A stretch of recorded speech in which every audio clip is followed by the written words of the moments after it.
રાજકોટની વાત કરીએ તો રાજકોટના ધોરાજી પાસે ટ્રેન અડફેટે ચડતા એક સાથે 3 જેટલા દીપડાઓના મોત થયા હોવાનું સામે આવ્યું છે, જેમાં ભાવનગર પોરબંદર રૂટની ટ્રેનને અડફેટે 3 જેટલા દીપડાઓ આવી ગયા હતા, જેમાં એક માદા દીપડી હતી અને તેની સાથે 2 બચ્ચાઓ હતા, જેમાં એક દીપડાનું કપાઈ જવાથી જ્યારે અન્ય 2 બચ્ચાઓના ટકરાવાથી મોત થયા હોવાનું સામે આવ્યું છે।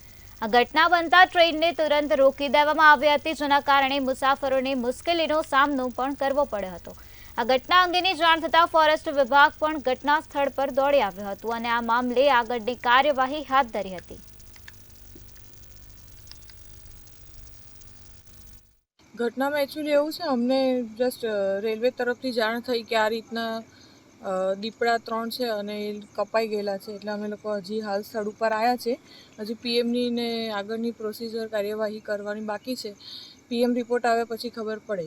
દીપડા ધોરાજીમાં કોઈ પ્રોપર છે નહીં, પણ જુનાગઢ એરિયા નજીક છે એટલે એની મૂવમેન્ટ ઘણી વખત ચાલુ રહેતી હોય છે। પાટણવાવ સાઈડે દીપડા ફોરેસ્ટ એરિયામાં હોય છે, પણ ધોરાજી સિટી કે આજુબાજુના વિસ્તારમાં ક્યાંય છે નહીં।